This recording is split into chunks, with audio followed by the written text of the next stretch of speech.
Welcome to Grassroots Iowa, conversations at the crossroads of faith and politics. I'm your host, Pastor Jeremy Higgins, and we're coming to you from Lynn County, Iowa, where we're working hard to keep faith, family, and freedom the foundation of our state. Today, we're honored to welcome Iowa State Representative Samantha Fett. She's serving House District 22 in Warren County. Representative Fett brings a strong conservative voice to the Iowa House as Vice Chair of the Education Committee and a member of Judiciary, Agriculture, Government Oversight, and Education Appropriations. A dedicated mom, former Carlisle School board member. She's a Moms for Liberty leader and an advocate for parental rights, school choice, and protecting the unborn.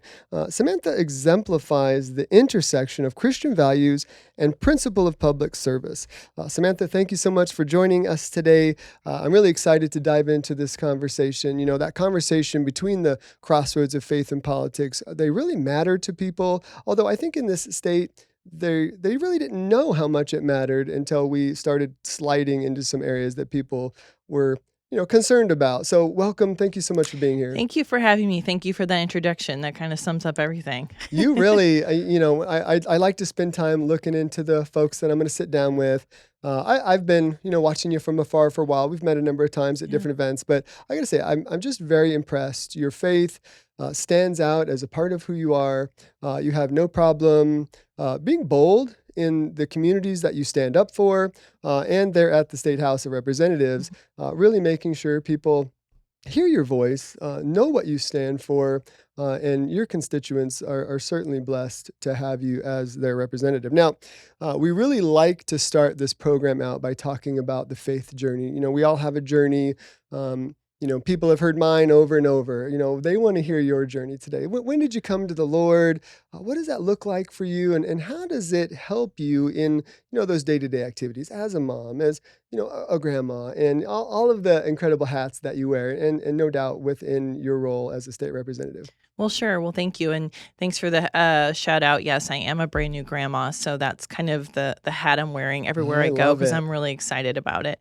But yeah, my journey, I grew up Catholic, but really was not necessarily practicing. But I went to college to Drake University in Des Moines, Iowa, and met my husband, and I think that really started the journey with our faith because we knew we wanted to build a family.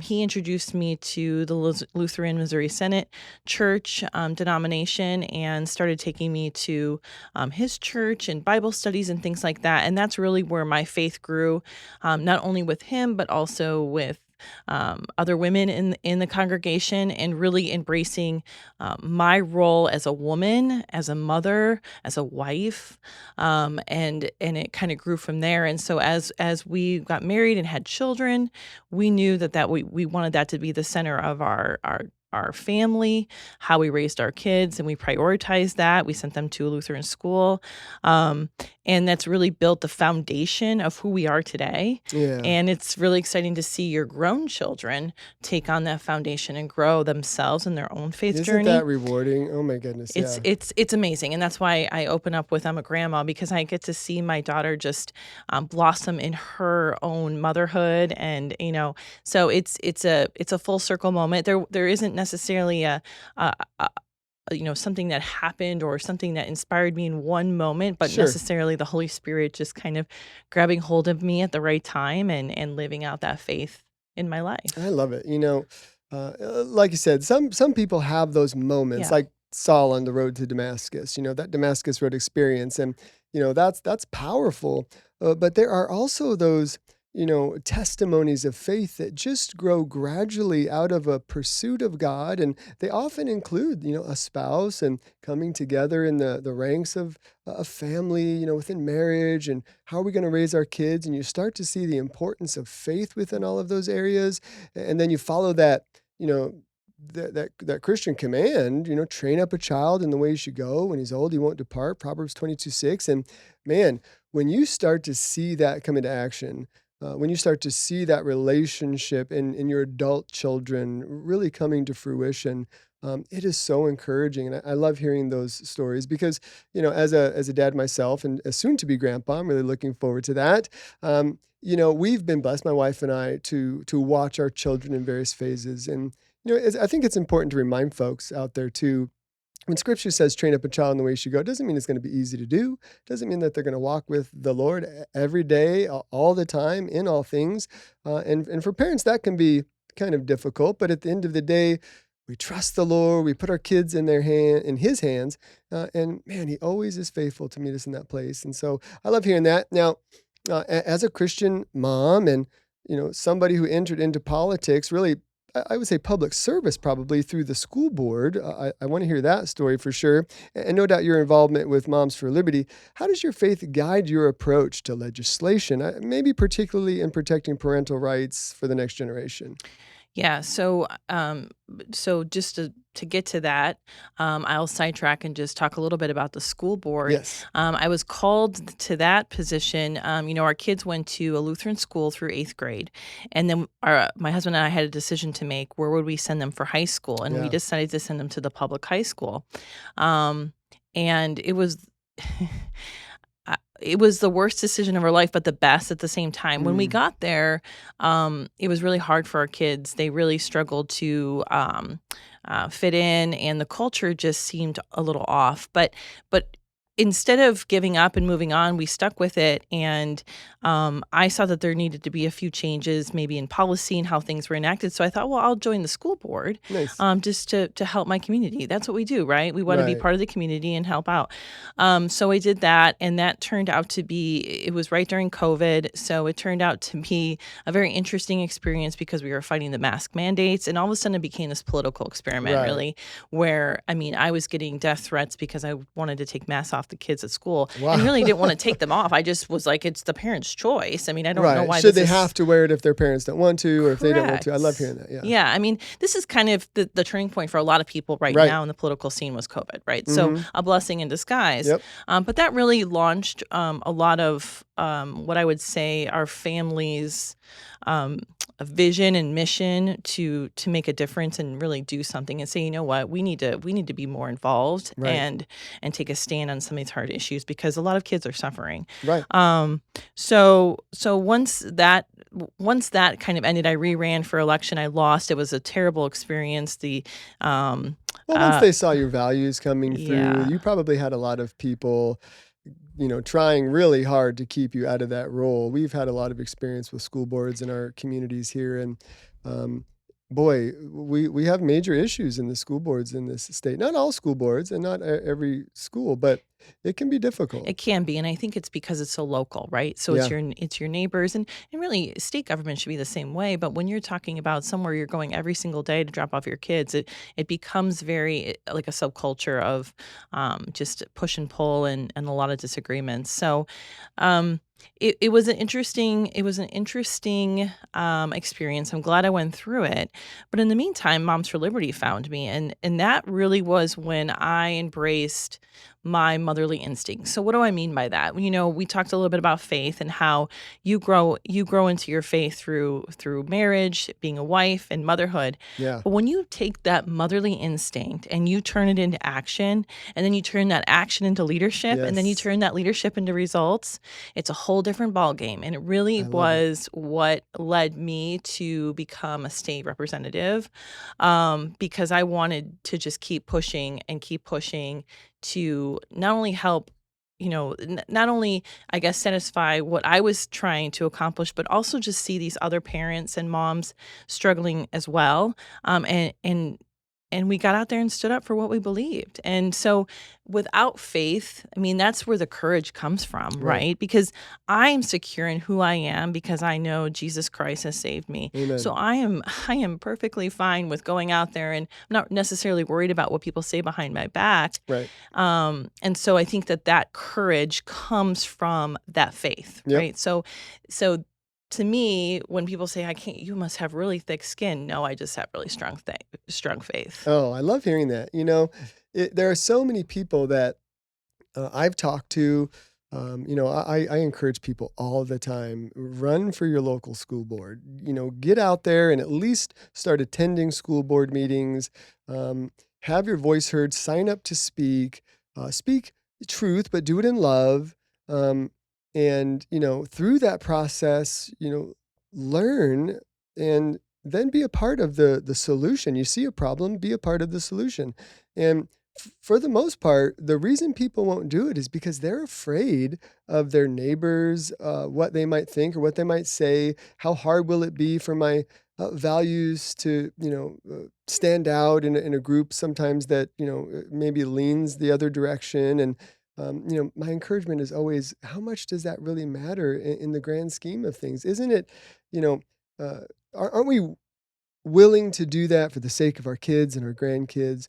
Like social media is a great example of that. You put out a post on social media, and I have a lot of people that follow me, and that's not something I'm proud of. It just is what it is. I think a lot of the stances that we took as a church through COVID drew a lot of attention to what we were doing.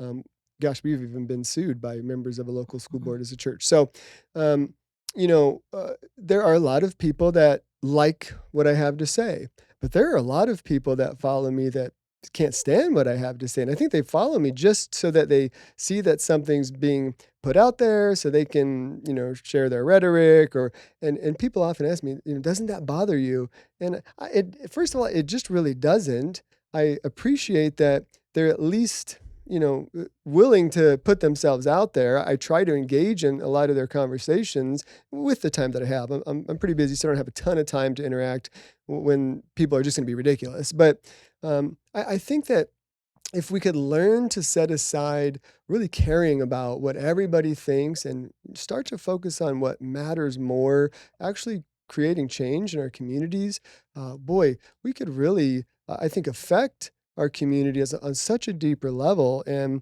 I love that that's part of what drove you. Yeah, and I will just say this, even because I want to encourage your listeners too. Don't let what my experience going through it discourage you from being on the school board, because let me just tell you the end of the story. The end of the story is so many people rallied behind me. Yes. And we gathered more encouragement and more, I want to say, fans, or courage is contagious. We gathered so many people around and we rallied, and we're winning. And so going through that experience to get to that part was so worth it.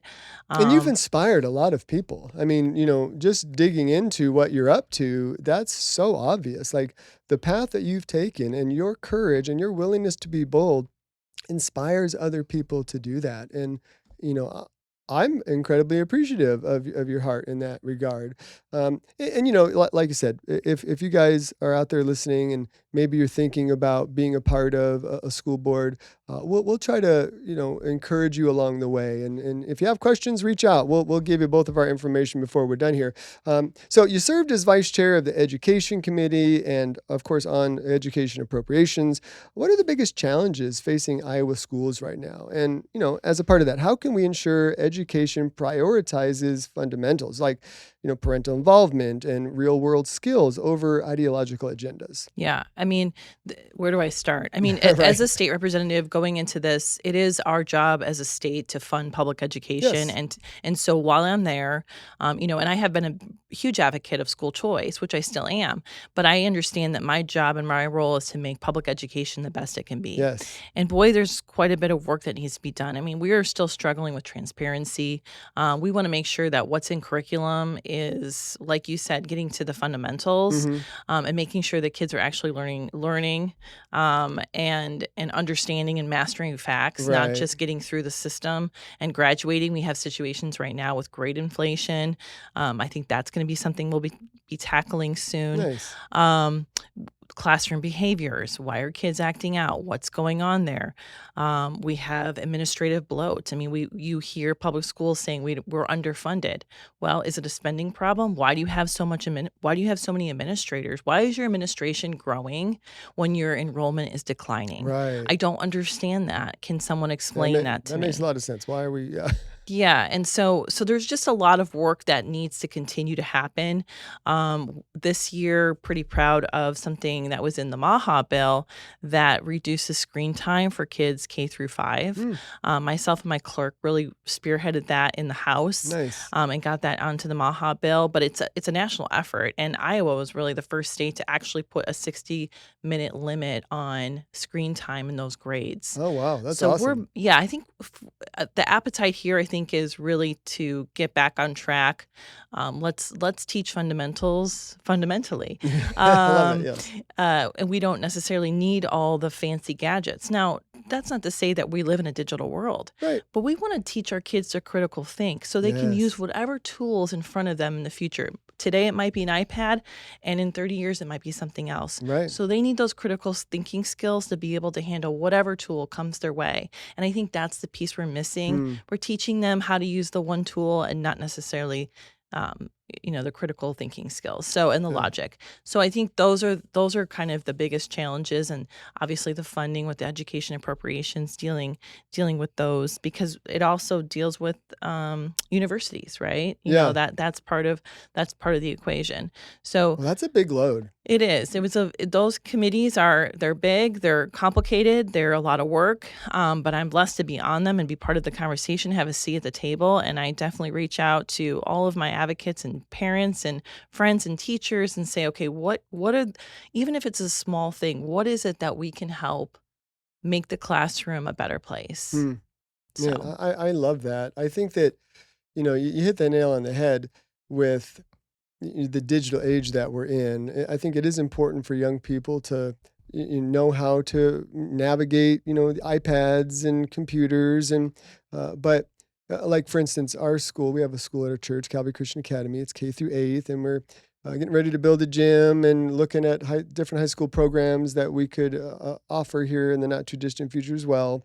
But we really have a heart not to go all the way back to like the one room schoolhouse, like House on the Prairie style, but to really lessen, to take away, in a mhm. sense, the digital distractions and go back to teaching a different way, where our students, even coming into first grade right now, are already learning cursive, and that's a skill that has almost disappeared in this country. And there's a lot of reasons I think that may be true.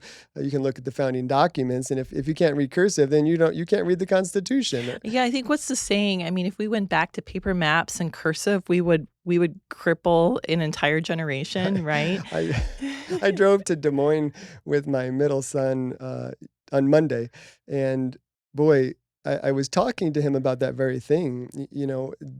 How blessed we are right now to navigate with these digital maps. But I was explaining to him when I was in college, I delivered flowers for a season, and we had these, map books, and you had to it was laborious to work your way through those.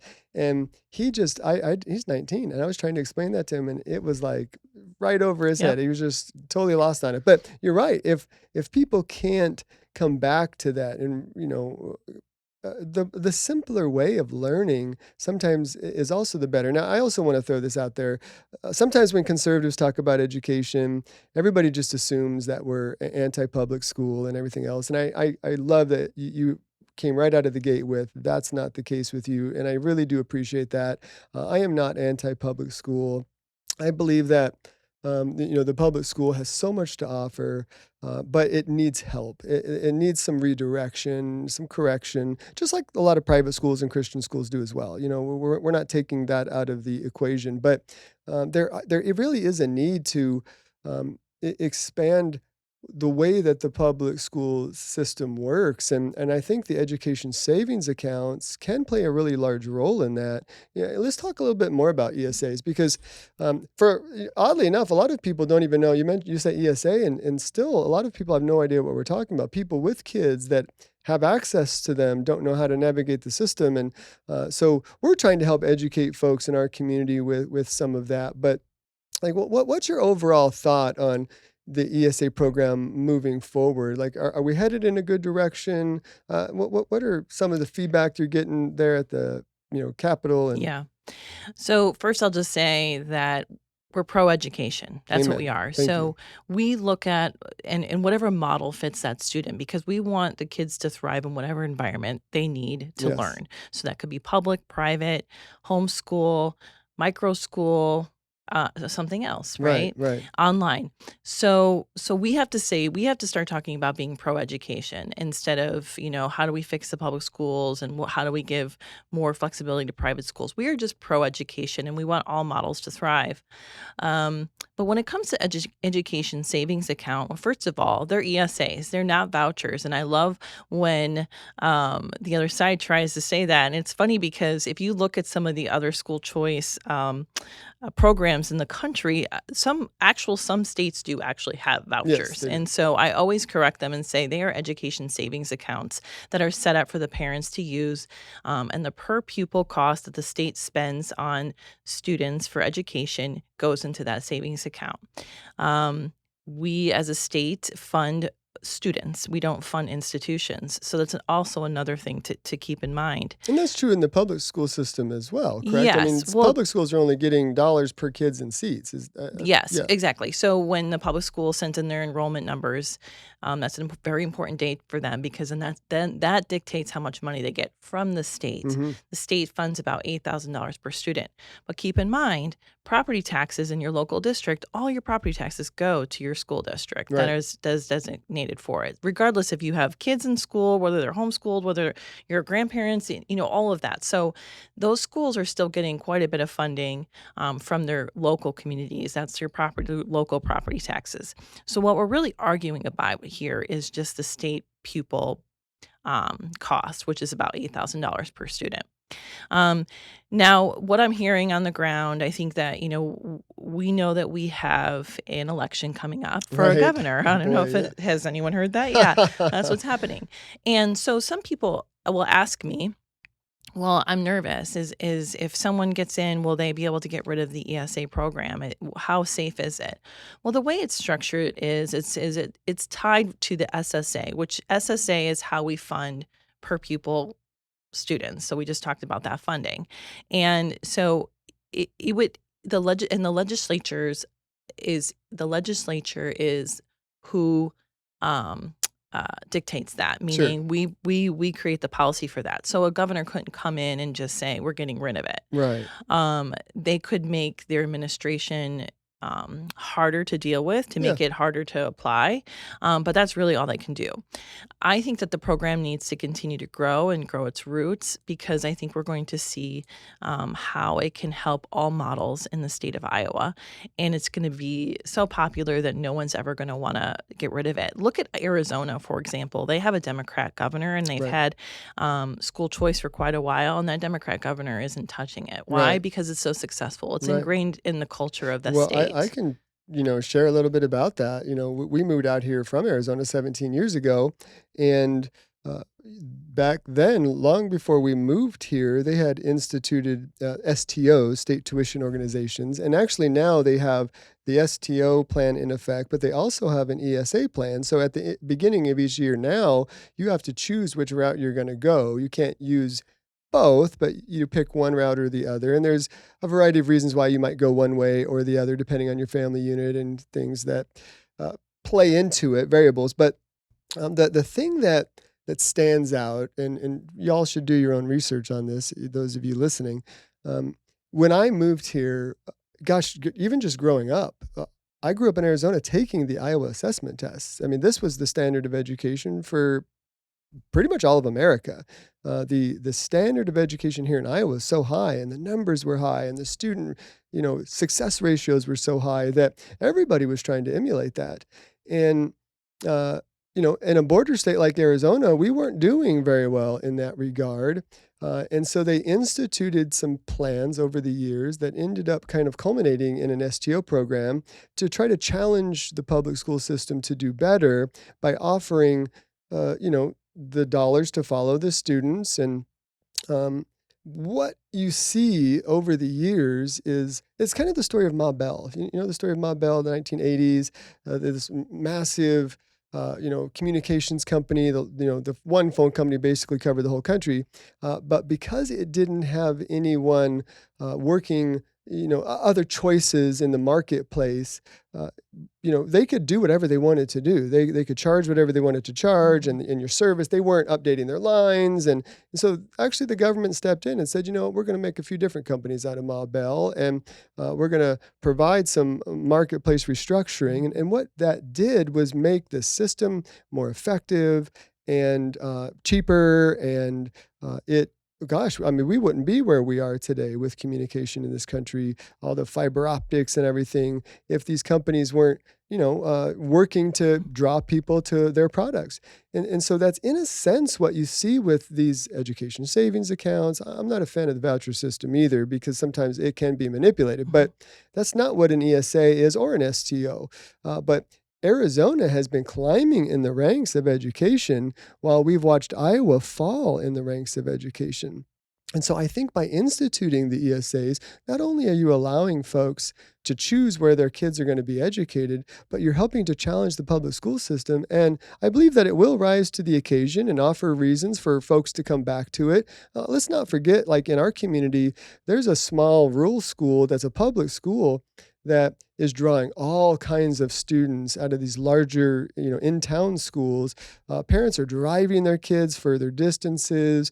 All of the students aren't just leaving the public schools and going to private Christian schools. They're, looking at other opportunities, like you mentioned. I mean, there's homeschool, there's other public schools, there's private schools, and even charter schools Yep. here now. And I think that, you know, providing all of these options is going to make it a better marketplace for education, and that only means success. Yeah, you're explaining perfectly what innovation can do, Sure, and I think that that's why it's exciting for parents because having this innovation growing right now in the state of Iowa with all different types of education models is only going to benefit their children, and they're going to be able to learn in the environment that best fits them.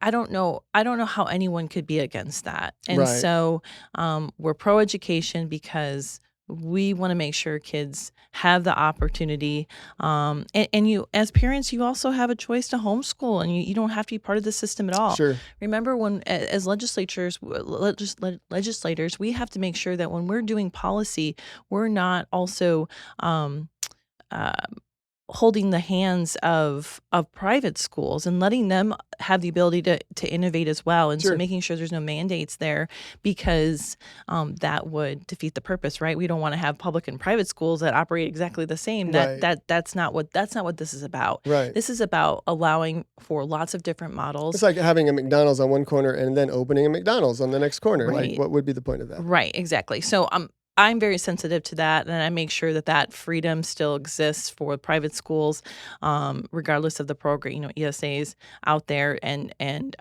because at the end of the day, that's how our kids learn the Yeah. best. Well, I can tell you that we're really blessed here. We have Therese Jurgensen, who is a former superintendent of the public school system in a local community. Gosh, she's worked at on the state level Department of Education. She's been a high school principal, like I said, a superintendent, and she's attended our church for years. And when we moved over to start this, she actually left her IPERS and came over. I mean, she walked away from a lot of money Mhm. to come help build this program, and she really is phenomenal. We're super blessed, but there are incredible. I want to throw this out before we move on. Yeah. There are incredible educators across the board here in Iowa, inside the public school system. There are incredible educators, people that just love seeing children light up when they're learning something new, and we need to celebrate that as a state, whether it's in a public school, a private school, a homeschool environment. Celebrating kids growing in their understanding of the world, that's only a good thing. And I wish that we could get to a place in the state where people could just learn to celebrate that together. Let's move on to the pro-life front. You've supported nonprofits protecting the unborn. Thank you so much for doing that. How do we continue advancing a culture of life in Iowa while still supporting pregnancy resource centers and families? Like, how do we do that? Yeah. I mean, I think it can be as simple as just being bold in your messaging, and as a leader, all of the leaders, we need to be challenging all of our leaders to be taking strong stances on life, Yes, because that's our duty. thank you. And so as long as I'm in this position, I will stand strong on life, and I mean, I will. regardless. Sure. But when you have the spotlight on you, people look to you and say, well, what do they think? And so I want to make sure people understand we need to stand strong on life issues. And so I will be signing on to any type of life legislation, regardless. It's about starting the conversation. We have, I use my daughters as an example. They're young, they're in their 20s. They are very pro-life, raised pro-life children. But their generation is very, what do I want to say? Just bold and out there about, no, we don't believe that you should be killing your baby. Like, Right. I mean, and I want to have a heart for those women that have been in that situation, Yes, and there's indeed. forgiveness and redemption. Right. But at the same time, we have women that are screaming their abortions and at the top of their lungs and excited about it, and that's wrong. And so it's about just saying that. So just being out there and being bold on it. That's all we can do, and that's what we're called to do. So I will continue to do that, and that's an easy issue for me to talk about. I love it. There's some really great centers for life here in Iowa. The Owen family, Rachel Owen heads up Informed Choices Medical Clinics. She's attended our church for years. Their family has. We do a lot of interactions with them and support with the work that they're doing. And, within all of their clinics, there's this incredible celebration of life that takes place. Yeah, I actually just got a text from a friend of mine, our attorney who helped us with that lawsuit that we went through a few years ago with the public school system. We have been supporting him. They defended us for free through Liberty University. And after that, we took on our attorney as one of our missionaries for support, because he's out there doing this nationwide for people all over the country all the time, and really putting himself in harm's way, his family as well. Imagine what you do and the kind of rhetoric that comes against you, and he's doing this in 50 states, and people are constantly publishing his name and his address and all this. But I got a text from him today. Over the last year, we've been praying for a family who has been in a difficult situation, a 17-year-old girl who her parents were trying to force an abortion, and they actually were able to block it in the public courts through a variety of legal maneuvers. And that baby chokes me up a little bit. That baby was born last night. Wow. And he sent me pictures of this beautiful little girl. And this family's perspective has changed. Their daughter she was fighting to keep the baby. The parents didn't want anything to do with it. It's going to ruin your life. And now they're like, they see their grandchild, and the whole thing is shifted. It's incredible what the cry of a baby can change in somebody. And like you said, for all those folks out there who may have been a part of this, maybe you've had an abortion or you've participated in that as a man. Listen, there is redemption at the foot of the cross at Calvary. There's forgiveness. Use your situation to help warn others of the dangers of going through these things. And, if you're struggling, I would encourage you, reach out to a local church. Reach out to us, to me directly. I'd love to talk to you, Pastor Jeremy at CalvaryCedarRapids.com. There is a way to work through it. And it's important that you understand that. Let's talk about your district. It includes rural areas, of course, with agriculture. As a member of the Agriculture Committee and somebody who enjoys hobby farming, I'd love to hear more about that. What key ag issues, like property rights, regulations, farm family support, what are the top priorities right now? Yeah. Well, I mean, when I first got assigned to the Agriculture Committee, I was excited because I think that that's the backbone of the state of Iowa. And I was, a lot of my background is education. So this was kind of a learning curve for me. And yes, I do have a small little homestead. We have chickens. I love it. And German Shepherds, which isn't, whatever. We need land for them too, right? Right. And I think the moral of the story here is we just want to live free, Yeah. right? We want to be able to do these things. Right. We want to be able to, have a shooting range in our backyard. Yes, we do. I do. Those types of, people move to rural Iowa for a reason. Yep. And when I'm door knocking and talking to them, that's what they say. Just make sure I can keep living free. Yes. So I think that's the summary of that. But when it comes to agriculture in as a whole, I mean, there's so many issues to talk about. We had right to repair this last session that went through the House, which was a big deal for farmers. They have the right to repair their own equipment, and right now that's not the case. And Hmm. so there's so many things that I've learned Yeah. and talk with farmers. I mean, we'll continue to keep our head on all those things. I also, as the governor's race heats up, I think that that's going to be one of the top issues. Right. So, it's going to be an interesting ride to listen to the solutions. And yeah, I'll have a front seat to it, so can't wait. Yeah, I'm excited for you, and really for all of Iowa. These election cycles can be a lot of fun. They're Mhm. scary for folks, but I'm of the mindset that we're in God's hands, and whatever way it goes, He's in control. I've invited both gubernatorial candidates on. I believe Zach Lane is planning on being here in 2, 3 weeks. Haven't yet heard back from Rob Sand's side, although we've sent a number of invitations. So if you're out there and you happen to have interactions with Mr. Sand, you can remind him that we'd love to be able to sit down and talk to him about some of these things. But you struck the nail on the head there. We live in Iowa, and you have chickens. That makes sense. One of the reasons my wife and I moved to Benton County from Lynn County a few years back was because we had gotten a permit in Marion, Iowa, to have chickens in our yard, and went through the classes, and I mean classes for chickens, come Mhm. on. And, got the whole thing put together. And when our neighbors found out, it was as if we were building, something in our yard to house like, uh, you know, something for the insane or something. It was shocking to me how strange people got about it, to the point where we went ahead and said, well, we won't do it. We're going to try to be good neighbors here. And we then went out and found 20 acres and built a homestead. Now we got chickens and goats and donkeys and dogs and a shooting range. And I'm so happy. I should go knock on those doors and thank those people for standing against our little. I think we wanted 4 chickens. Now I think we get 25 eggs a day on a bad day. Yeah, so I think now it's just really about protecting that way of life if we Yeah, wanna do that, right? I mean, right. that's freedom, And so. people should be able to do that. And, I mean, I get it if, you live in a neighborhood and you're trying to protect your property rights, and you have that right too.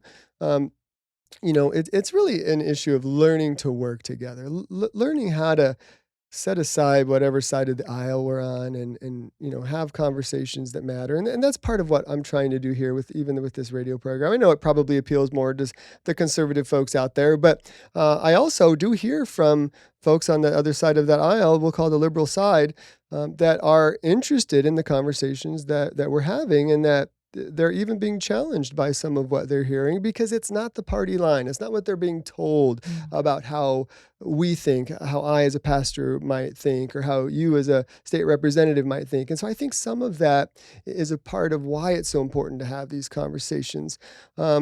A lot of listeners are Christian conservatives, and they're concerned about cultural shifts. How can faith leaders and churches partner together with lawmakers to strengthen families, address fatherlessness, promote biblical principles and policy? Like, how can we do that more effectively? Well, I think that, when it comes to the biblical principles and policies, I'll just say this. I think it's a false pretense to say that you can't legislate morality. Amen. I think that everything that we do has a moral basis to it, and to not and to accept that false narrative um, is to go against God's purpose of government to restrain evil. Romans 13. Right. So I think we take that serious as legislatures, and I think that the church has to come alongside Yes. that and understand that that's what we're up against as leaders. There's no policy that I can pass that's going to change the culture of fatherlessness. It's Right. not going to happen. Sure. We have to, as a culture, move to that direction, and the only way to do that is to keep um, educating on biblical principles, obviously, but continue that moral, having that moral compass to pass legislation that is um, i- i- on the right path. So I think that you know it's a strong message to Christians but we need to be, um, if we want to save babies and build families, then we have to be willing to take on these tough topics and these tough policies that really do shape culture. Right. And that is a hard thing to do. I mean, I just know my experience the last 2 years, just working on trying to get a voluntary class at the high school level that teaches the history of the Bible. Wow. I think that was it was interesting. All of the feedback I was getting, they're like, there were so many excuses. Well, who's going to teach it? They don't have the authorization to teach something like that.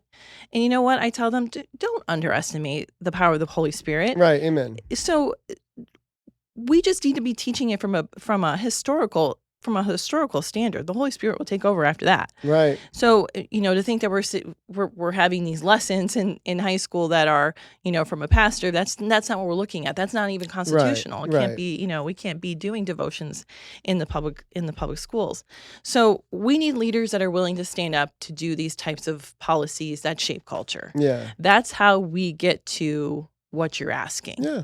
And that's just the reality. So it's a hard task. And I think that's what a lot of us are called to do.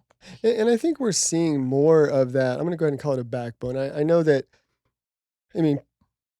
since COVID, we've seen so much more boldness within Christian conservatives, a heart to stand up and make a difference for what is right, and seeing that within the ranks of the legislators at the state level. Man, it's been so encouraging, because for years it was almost as if it was sight unseen. You'd hear about it, but it really wouldn't show up on the floor of the House.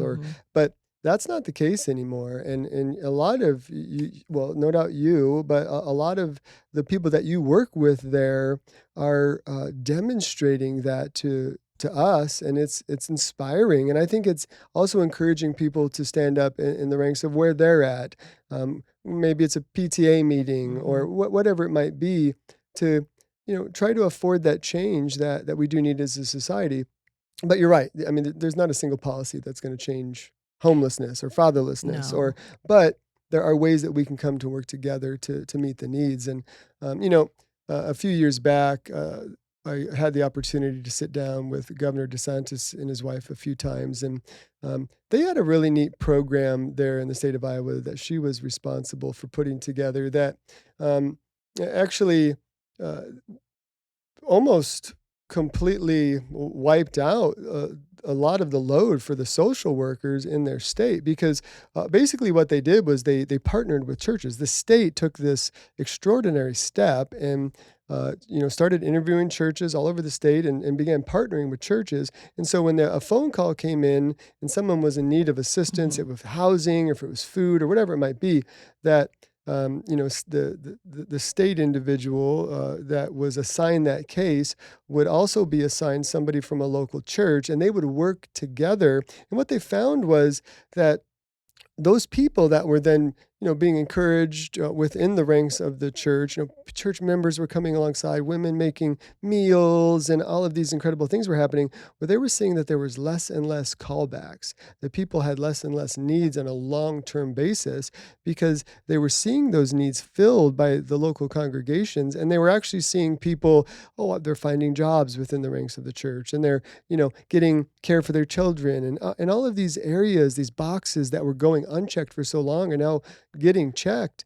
And I thought, gosh, what an incredible program, and it's still thriving there. I think it's something maybe we'll eventually see. Yeah, we're seeing a little bit of that happen in the state of Iowa with the Thrive Iowa program. Okay. And I know Warren County just started a program there, or a chapter, I should say, and it's similar to that. It's not quite to that extent, but it's very similar. It's the same concept, right? So we want our communities to step up and help with people in need, Right. instead of depending on a welfare program, Right. right? Those people become isolated. And so this is a way to immerse them in the community. And you're exactly right. Jobs, childcare, their needs met, those types of things. And that truly that's a culture shaping type program that really gets people, back to how things were set up to be to begin Right. with. The church was the main part of the community where you went to for everything, right? Right. So yeah, we're seeing a little bit of that in Iowa, and I agree with that. So It's, thank you for Acts bringing that chapter up. 2, they came together, they had all things common, Yeah. they ministered to one another, and, there's a beautiful picture of the church within that.